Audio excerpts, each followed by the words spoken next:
Soyez les bienvenus, je vais tenter dans cette vidéo de faire une introduction à ce qu'on appelle la correction active de facteurs de puissance, puisqu'il existe aussi des corrections passives qui ne seront donc pas abordées ici. Alors il va y avoir deux parties dans cette vidéo, une première partie théorique qui va se passer au tableau, où je vais expliquer et rappeler un certain nombre de notions sur l'électricité, histoire de faire la meilleure introduction possible afin de bien situer les choses. Et puis ensuite, il y aura une deuxième partie qui sera plus pratique, où on va aller faire des manipulations sur des équipements réels, des mesures avec mon nouveau matériel de mesure, afin de pouvoir mettre en pratique ce qui aura été expliqué précédemment en théorie.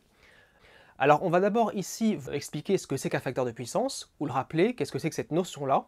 Ensuite, on verra qu'est-ce qui peut dégrader éventuellement ce facteur de puissance, et ensuite on verra pourquoi, soi-disant, il est si nécessaire de corriger ce même facteur de puissance. Voilà, donc ceci vous fournit la ligne de direction qui sera suivie dans la vidéo. Alors le facteur de puissance, abrégé FP en français ou PF en anglais, est souvent symbolisé par lambda sur certains équipements techniques. C'est une grandeur qui peut se mesurer avec certains appareils et que certains qualifient d'un indicateur de la qualité d'énergie qu'on va puiser sur un réseau électrique. Alors personnellement, j'aime pas trop cette définition-là. Je préfère dire que c'est un indicateur de la contrainte qu'on va exercer sur un réseau électrique en venant y brancher une charge. Et vous allez comprendre après pourquoi je parle de contrainte.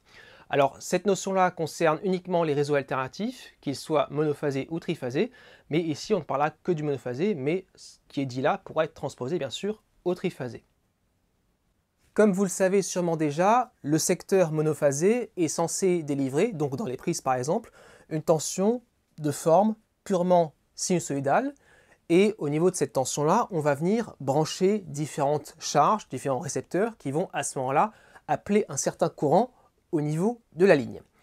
Et l'idéal, d'un point de vue du réseau électrique, du distributeur d'énergie, ce serait qu'à chaque fois qu'on vient brancher un récepteur au niveau de cette tension secteur, que le courant appelé par ce récepteur, cette charge, soit de forme sinusoïdale, mais également, deuxième condition, pour être dans l'idéal, ce serait que ce courant évolue exactement en même temps que la tension. On va dire techniquement qu'on voudrait que le courant soit en phase avec la tension. En pratique, en fonction de ce qu'on va brancher, ce cas idéal est loin de se produire à chaque fois. Il y a un premier exemple de charge contraignante pour le réseau électrique. Je ne voulais pas en parler ici parce que ce n'est pas le sujet de la vidéo. Je vais quand même le faire sous forme de parenthèse, sinon je pense que ça va manquer. Ce sont les charges dites inductives qui vont éventuellement appeler un courant de forme sinusoïdale, mais dans lesquelles le courant va évoluer de manière décalée par rapport à la tension. On va par exemple avoir un courant qui va être comme ceci. C'est un courant où les points de passage par le maximum en courant ne vont pas coïncider au niveau temporel avec les points de passage par le maximum de la tension. Pareil pour les points de passage par zéro. Ça concerne par exemple le cas des moteurs à courant alternatif branchés directement sur le réseau. Ça fait intervenir les notions d'angle de déphasage, donc de cosinus phi, et également de nécessité de puissance réactive et éventuellement de compensation d'énergie réactive, et aussi de facteurs de puissance. Comme autres charges qui sont contraignantes pour le réseau électrique, on a les charges dites non linéaires. Ce sont des charges qui vont appeler un courant pas nécessairement en décalage par rapport à la tension, mais qui va surtout, au niveau de sa forme, être plus ou moins déformé par rapport à l'onde sinusoïdale du secteur. On a par exemple des charges, et on le verra en exemple tout à l'heure, qui vont appeler un courant qui a cette forme-là sur le réseau, avec des grands pics, comme celui-ci. Et quand ce cas se présente, ça va faire intervenir les notions de facteur de puissance déformante, et pour aller un peu plus loin, si on veut, de pollution harmonique. Alors justement, il y a une unité de puissance que tout le monde connaît, qui est la puissance qu'on exprime en watts. Son nom complet technique, c'est la puissance active. C'est un concept qui est assez simple à comprendre, mais en pratique, pour les techniciens, quand on a affaire à des cas non idéaux, c'est-à-dire autres que le courant sinusoïdal est en phase avec la tension, il existe, pour traduire qu'on soit dans un cas spécial, d'autres unités de puissance, comme la puissance apparente, la puissance réactive et la puissance déformante, et également des notions comme le cosinus phi et le facteur de puissance qui ne sont pas exactement la même chose. Le facteur de puissance se calcule de la manière suivante. On divise tout simplement la puissance dite active, donc qu'on exprime en watts, par ce qu'on appelle la puissance apparente, symbolisée par S, et qu'on exprime en voltampères, équivaut tout simplement, en monophasé, la multiplication de la tension d'alimentation, donc 230 volts, par le courant efficace qui passe dans la ligne. Ça nous donne donc un facteur de puissance qui est compris entre 0 et 1, 1 représentant le cas idéal, nous indiquant que nous avons une charge qui appelle un courant parfaitement sinusoïdal qui évolue en phase avec la tension. À chaque fois qu'on va se retrouver dans un cas non idéal, ce qu'on a vu tout à l'heure, c'est-à-dire un courant déphasé ou un courant déformé, on va avoir le facteur de puissance qui se met à tomber en dessous de 1, nous indiquant donc par ce changement de valeur que nous ne sommes plus dans un cas idéal d'un point de vue du réseau électrique. Alors, il y a deux choses à ne surtout pas confondre, ce sont les notions de cosinus phi et les notions de facteur de puissance. Bien que dans certains cas, ces deux valeurs puissent être identiques, techniquement, ça n'est pas la même notion. Le cosinus phi, c'est le cosinus de l'angle de déphasage. Ça va donc traduire par un changement de valeur qu'il y a un déphasage courant-tension. Le facteur de puissance, lui, si sa valeur change, il va traduire les deux phénomènes. C'est-à-dire qu'il va changer de valeur si on a affaire à un déphasage courant-tension, mais il va également changer de valeur si on a affaire à un courant déformé. Donc en résumé, le cosinus phi n'indique que les déphasages. Le facteur de puissance, lui, englobe les deux. Il permet de se rendre compte qu'il y a une déformation de courant et ou qu'il y a déphasage.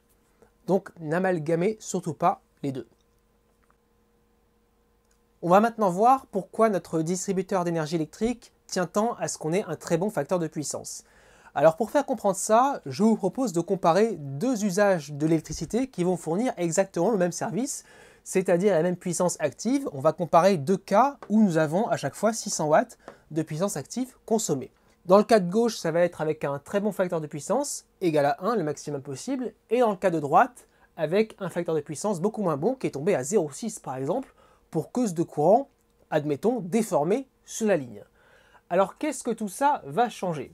Eh bien, le 0,6 étant le résultat de la division, sachant qu'à gauche et à droite, en haut, nous avons toujours 600 watts, si ici le résultat de la division a baissé, ça veut forcément dire que nous avons divisé ces 600 watts, dans ce cas-là, par quelque chose de plus grand. Ce quelque chose, c'est la puissance apparente, correspondant à la multiplication de la tension efficace par le courant efficace qui passe dans la ligne. Sachant que la tension d'alimentation est considérée comme constante à 230 volts, eh bien la seule chose qui a pu augmenter pour faire grossir ce résultat-là, c'est le courant. Ça veut donc dire que dans le cas d'un mauvais facteur de puissance, avec une puissance active identique, eh bien on va avoir sur le réseau un courant plus important qui est transporté. Ce courant-là existe bel et bien, il faut le trimballer des alternateurs de production dans les centrales jusqu'à chez nous, en passant par toutes les lignes électriques, plus les transformateurs, les œufs de barre et tous les appareillages qu'on peut imaginer.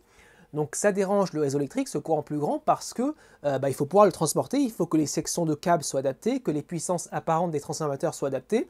Ça demande donc des investissements supplémentaires pour pouvoir payer du matériel surdimensionné, et donc le réseau n'aime pas ça, bien évidemment.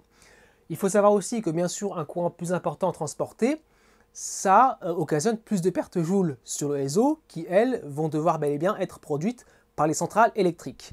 Alors ça dérange le réseau, ceci, parce que dans les deux cas, on va être facturé exactement la même chose puisque, pour le moment, les factures classiques d'énergie sont basées uniquement sur l'énergie active. On paye par rapport à des kilowatts-heure et donc comme on consomme dans les deux cas 600 watts, l'utilisateur va payer exactement la même chose. Donc on comprend bien que l'utilisateur à ce moment-là ne s'occupe absolument pas de ces notions de facteur de puissance puisqu'il paye pareil qu'il soit égal à 1 ou à 0,6. En revanche, le réseau, lui, est beaucoup plus embêté. Donc voilà, cette explication simple vous montre pourquoi il est si important pour le réseau d'avoir un bon PF.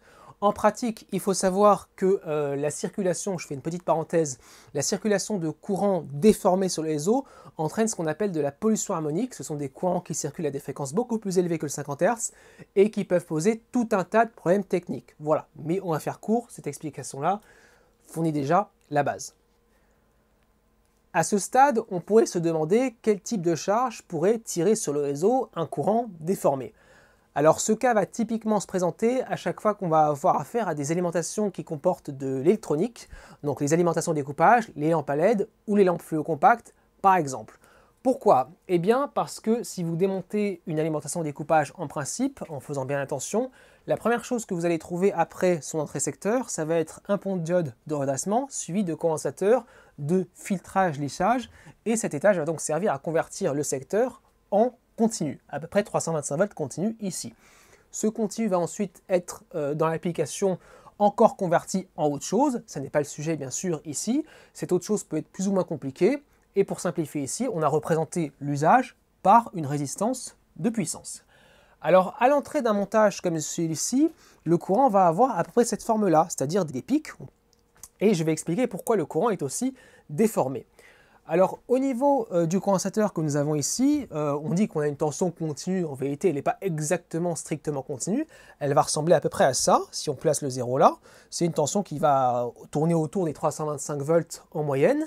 Alors il y a une petite ondulation résiduelle dessus parce que la sortie du pont de diode va pouvoir effectivement, donc elle ressemble à ça au niveau tension sans condensateur, avoir tendance à recharger le condensateur quand la tension est assez élevée, ce qui explique les petites phases de montée. Mais quand le secteur redressé ne fournit pas une tension assez élevée, pendant les creux, c'est le condensateur qui va faire office de réservoir et alimenter la charge, ce qui explique la petite descente de tension, le condensateur se décharge.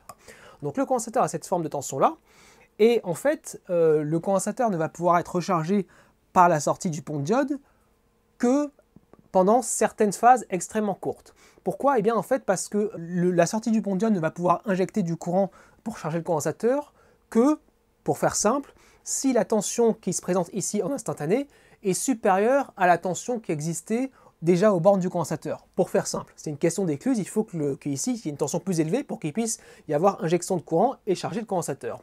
Et justement, ce cas de tension suffisamment élevée en sortie de pont de diode ne se présente pas très souvent. Ça correspond typiquement au sommet de la sinusoïde. Donc si on regarde le courant que nous avons ici, il va ressembler à des pics comme ça. On va, quand la sinusoïde va présenter une tension instantanée assez élevée en sortie de pont de diode, avoir un gigantesque pic de courant qui va effectivement charger le condensateur, mais dès que la tension va un petit peu tomber après le passage du sommet, le courant va instantanément retomber à zéro. Donc ça explique ce procédé-là, pourquoi on a des énormes pics de courant dus à la charge du condensateur, et ensuite rien du tout. Alors ici, bien sûr, nous sommes en aval du pont de diode, là on est en amont, et donc on a un courant qui est effectivement alternatif et qui dégrade fortement le facteur de puissance. Donc en réponse au problème qui a été exposé à l'instant, on va maintenant voir ce que c'est que la correction active de facteur de puissance, ou encore l'absorption sinus. C'est un dispositif qui permet de convertir le secteur en continu, mais sans dégrader le facteur de puissance. Alors il peut y avoir des variantes, mais très souvent ça va être un montage comme ça qui va être utilisé, où on a toujours le pont de diode qui est conservé, mais le condensateur électrochimique a été remplacé par un convertisseur un peu plus complexe. Et ici nous retrouvons notre sortie continue. Alors ce convertisseur est constitué d'une bobine, d'une diode, d'un transistor et d'un condensateur à la sortie, et les yeux les plus avisés remarqueront tout de suite que ça correspond à un convertisseur boost au niveau électronique de puissance, et effectivement c'est ça. La particularité ici dans le cas d'un PFC, c'est la commande très particulière qui va être appliquée au niveau du transistor de puissance. Alors ce circuit de contrôle qui va commander le transistor, je vous ai mis quelques références comme exemple, vous pourrez aller voir les datasheets si ça vous intéresse. C'est un circuit qui va très souvent être analogique, il va notamment, comme on le voit ici, commander bien sûr le transistor, et il possède en même temps plusieurs entrées analogiques lui permettant d'aller capter différentes informations sur ce qui se passe dans le circuit de puissance.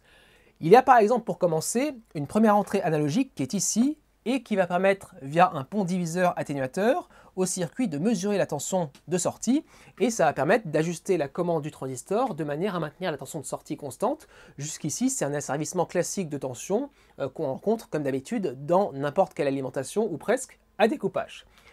Il y a ensuite une autre entrée analogique qui est ici, qui va permettre, via résistance de shunt au circuit, de mesurer le courant instantané qui passe dans le transistor de découpage. Et à partir d'un certain seuil de pic de courant, le circuit va pouvoir couper la commande de manière à ce que s'il y a un court-circuit ici par exemple, eh bien le transistor soit coupé et n'explose pas. Limitation en courant par sécurité. Il y a une autre entrée analogique ensuite qui va permettre, via une bobine couplée magnétiquement à la bobine de puissance, au circuit de déterminer quand est-ce que la bobine de puissance se démagnétise complètement, c'est-à-dire ne contient plus d'énergie, puisque c'est utile pour le fonctionnement du circuit, sans entrer dans les détails. Et il y a une dernière entrée analogique qui va, via un pont diviseur ici, capter la tension instantanée qui évolue en sortie du pont de diode, qui bien sûr ressemble à ceci en termes de forme. Donc ça varie entre 0 et 325 volts maximum et ça ondule à une fréquence de 100 Hz. Alors le circuit capte donc plusieurs informations et à partir de là, il va pouvoir élaborer une commande très particulière au niveau du transistor de manière à ce qu'on ait un courant qui ait des caractéristiques très spéciales au niveau de la bobine. Alors voilà précisément ce que le circuit va faire. Il va faire en sorte au niveau de la commande, en observant bien sûr la tension qui évolue ici, via ce pont diviseur, que le courant fasse ceci dans la bobine. Croissance, décroissance, croissance, décroissance. Tout ceci bien sûr est fait en haute fréquence de découpage, croissance, décroissance. Croissance quand le transistor est fermé, décroissance quand il est bloqué, c'est-à-dire quand la diode se met à conduire. Jusqu'ici, c'est le principe classique de fonctionnement d'un convertisseur boost. La particularité de ce courant, c'est que les pics maximum atteints vont suivre la forme de la chape sinusoïdale et c'est là le cœur du fonctionnement d'un PFC actif. Bien, donc on continue cette fois-ci sur du matériel réel. On va voir à quoi ressemble dans la réalité un PFC actif équipant un équipement.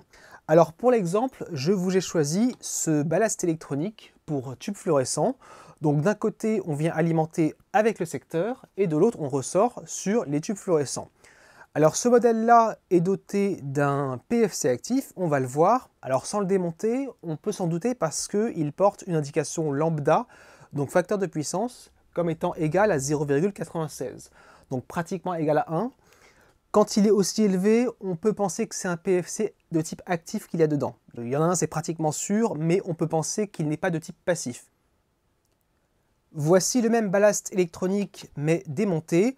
On retrouve à gauche l'entrée secteur. Là, on a un filtre passe-bas qui sert à bloquer le passage de haute fréquence. On y reviendra après pendant les mesures. Là, vous avez un redresseur à 4 diodes. Et ensuite, on note la présence d'une bobine de puissance, d'un transistor de découpage, d'une diode rapide, ainsi que d'un condensateur électrochimique avec une tenue en tension de 450 volts. Et en fait, ces 4 derniers éléments font partie du PFC actif. En regardant les branchements, on s'aperçoit que ça correspond à la structure de puissance d'un convertisseur boost. Mais on a surtout une confirmation absolue quand on regarde le petit circuit intégré qu'il y a en dessous. Celui-ci a la référence L6562D. C'est un contrôleur de PFC actif. La première chose que je vous propose d'aller observer, c'est l'allure du courant qui passe dans la bobine du PFC. Et pour ça, on va se servir de la sonde de courant haute fréquence que je vous avais présentée il y a quelques temps.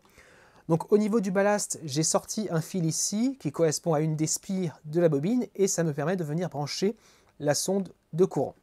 Donc voilà, à partir d'ici, je ne touche plus à rien puisque bien sûr c'est très dangereux et on se met sous tension. Donc vous avez en arrière-plan le tube fluorescent qui s'allume, j'ai été obligé de le raccorder, sinon le montage se retrouve à vide et ça ne me permet pas de montrer ce que je veux voir à l'oscilloscope. La première chose qu'on peut remarquer au niveau de ce courant dans la bobine, c'est que d'une part, le montage fonctionne complètement à fréquence variable. On est à quelques dizaines de kHz là en ordre de grandeur, mais cette fréquence varie complètement, ça fait partie du mode de fonctionnement du circuit de contrôle. Alors ici, nous voyons ce que je vous avais décrit au tableau, c'est-à-dire des phases de croissance du courant suivies de phases de décroissance quand la bobine se libère de son énergie. Il y a quand même quelque chose de particulier à remarquer dans ce courant-là, c'est que quand le courant se met à décliner, c'est-à-dire que le transistor ne conduit pas et que c'est la diode qui conduit, le contrôleur attend à chaque fois que le courant retombe exactement à 0 ampère, avant de relancer un nouveau cycle, c'est-à-dire de nouveau de commander la fermeture du transistor pour avoir une nouvelle phase de croissance du courant. Ça, c'est fait exprès, ça se produit parce qu'on a un contrôleur de PFC qui fonctionne dans un mode qu'on appelle le transition mode ou le critical conduction mode, où on attend à chaque fois, à chaque cycle, que la bobine se libère complètement de son énergie avant de lancer un nouveau cycle. C'est fait ici parce que ça présente certains avantages au niveau de l'électronique de puissance, mais on ne va pas rentrer dans le détail. Ça présente aussi certains inconvénients et c'est pour ça qu'il existe d'autres types de contrôle de PFC où on a par exemple de la conduction continue, des PFC de type CCM, où au contraire on ne verra jamais le courant s'annuler au cours d'un cycle. Donc pareil, le PFC CCM a lui aussi ses avantages et ses inconvénients et en fonction de l'application, on va choisir tel ou tel type de contrôle. Alors quand on voit l'allure du courant dans cette bobine de PFC, on ne comprend pas forcément immédiatement quelle est la finalité du montage. Et pour le comprendre, on va changer le réglage de la base de temps et plus précisément l'augmenter très fortement. Donc là, je vais passer à 2 millièmes de seconde par division. Et avec ça, on se rend compte qu'il y a finalement deux gammes de fréquences, si vous voulez, présentes au sein du courant. Vous avez une haute fréquence qu'on vient de voir à l'instant de près, correspondant aux commandes du transistor de découpage, et apparaît avec ce réglage-là une deuxième fréquence beaucoup plus basse, et d'après la base de temps, on remarque tout de suite qu'il s'agit d'une fréquence 200 Hz, correspondant au secteur qui a passé un redresseur. Et cette allure de courant correspond à ce que je vous avais décrit au tableau, c'est-à-dire que le contrôleur fait en sorte que les pics de courant au sein de la bobine suivent la forme d'une chape sinusoïdale. On sent à partir d'ici qu'on commence à se rapprocher effectivement de quelque chose de sinusoïdal, mais ce n'est pas encore ça, on ne voit pas la finalité. Et pour comprendre exactement ce qui se passe en fin de compte, on va éteindre tout ça et aller brancher la sonde de courant, cette fois-ci, du côté de l'entrée secteur du ballast. On se remet sous tension et on observe ceci. Un courant qui tend à s'approcher effectivement de la forme sinusoïdale à quelques parasites près. Alors qu'est-ce qui a changé par rapport au point de mesure de tout à l'heure où on captait directement le courant au niveau de la bobine? Eh bien d'une part on se trouve en amont du filtre passe-bas intégré au ballast, constitué des condensateurs et de la bobine. Donc ce filtre a tendance à bloquer les composantes haute fréquence, ce qui fait qu'on ne voit plus les sous-découpages à haute fréquence correspondant à la commande du MOSFET du PFC, à l'intérieur ici. Et on ne voit plus que la basse fréquence du secteur. Ensuite, en étant placé là, on se retrouve également en amont du pont redresseur, ce qui fait qu'on ne voit plus un courant unidirectionnel, mais un courant alternatif. Alors, appeler un courant pratiquement sinusoïdal, c'est bien ce qu'on voulait faire en utilisant un PFC actif, mais pour amener le facteur de puissance le plus près possible de 1, il faut que ce courant évolue pratiquement en phase avec la tension. Et avec la sonde de tension différentielle, on va pouvoir regarder ce que ça donne. Donc je vais capter grâce à cette sonde la tension secteur qui arrive au niveau de ce ballast et on la voit apparaître en violet. Alors zoomons sur les courbes et vous vous apercevez que le correcteur de facteur de puissance réussit plutôt bien son affaire puisque nous avons un courant qui est pratiquement en phase avec la tension et de forme presque sinusoïdale. Au bout du compte, en employant ce type de dispositif, ce qu'on cherche à faire, c'est à ce que la charge qu'on vient de brancher soit perçue d'un point de vue du réseau électrique comme étant une charge purement résistive. Alors à partir d'ici, on peut en plus, avec la fonction math de l'oscilloscope, demander la multiplication des deux courbes, ce qui nous donne la courbe rouge correspondant à la puissance instantanée qui passe dans le système. J'ai en plus ici extrait la valeur moyenne par rapport à cette courbe rouge, ce qui correspond à la puissance active, en watts. Alors par rapport au reste des données qui s'affichent, tension efficace et courant efficace, je vous laisse le soin de calculer vous-même le facteur de puissance dans le cas présent. Et si tout se passe bien, il devrait être au moins au-dessus des 0,96 indiqués sur le ballast électronique. Pour faire le comparatif, je vous ai branché 3 lampes à LED secteur non dotées de PFC actif où on trouve directement à l'intérieur un pont de diode suivi de condensateur pour obtenir le continu. Je vous capte comme avant le courant qui rentre et la tension présente aux bornes. On alimente et on va se rendre compte que les résultats sont complètement différents. Donc comme tout à l'heure, vous avez en violet la courbe de tension d'alimentation secteur et en jaune le courant appelé qui présente une forte distorsion, comme je vous l'avais expliqué avec ce type de montage. Je peux afficher comme à l'instant avec la fonction mathématique la courbe de puissance que vous voyez apparaître en rouge et j'espère que vous arriverez à lire une puissance moyenne, donc puissance active, d'à peu près 30 watts.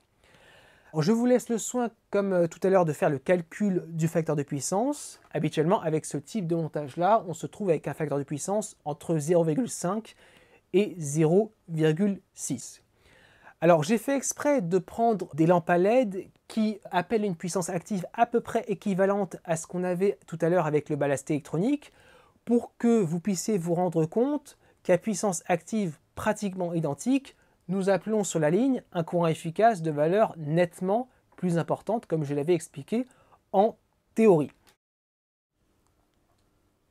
Revenons maintenant sur le ballast électronique. Alors le PFC actif, c'est une petite alimentation et découpage à part entière qui est conçue de manière à maintenir une tension de sortie constante. On peut aller la mesurer ici avec le multimètre aux bornes du condensateur en sortie de PFC et nous obtenons une tension continue d'à peu près 416 volts. Alors maintenant, je vais simuler une baisse de la tension d'entrée secteur avec mon transformateur d'isolement réglable en tension. Donc là, on va passer à 180 volts par exemple. Et vous vous apercevez que la tension continue en sortie de PFC a gardé la même valeur. Alors bien sûr, on appelle un courant plus élevé puisque pour maintenir la puissance constante, ça ne se fait pas sans rien. Et on peut aussi augmenter artificiellement la tension secteur. Passons par exemple à 240 volts. Et nous avons toujours en sortie nos 416 volts continus. Donc le PFC fournit une tension continue indépendante des fluctuations du secteur. Ça fait une sorte de pré-régulation.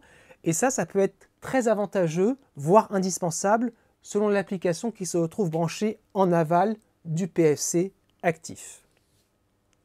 On va finir avec un mot sur le rendement. Alors le PFC actif étant un convertisseur, son rendement de conversion n'est pas de 100%, il occasionne des pertes. L'ordre de grandeur pour le rendement pour un PFC à entrée de 130 volts et à sortie 400 volts continu, c'est à peu près entre 92 et 98%. Alors ça peut varier, ça peut notamment fortement chuter en cas de sous-charge au niveau de la sortie, mais c'est à peu près ça. Donc quand on emploie un PFC dans une application, ça veut dire qu'on est prêt à faire baisser un petit peu le rendement global du système pour avoir un bon facteur de puissance du côté du réseau électrique. Donc ce sera le mot de la fin. J'espère que cette introduction aura été claire et vous aura apporté du savoir. Je vous remercie de votre attention et vous dis à une prochaine fois. Et attention avec le secteur.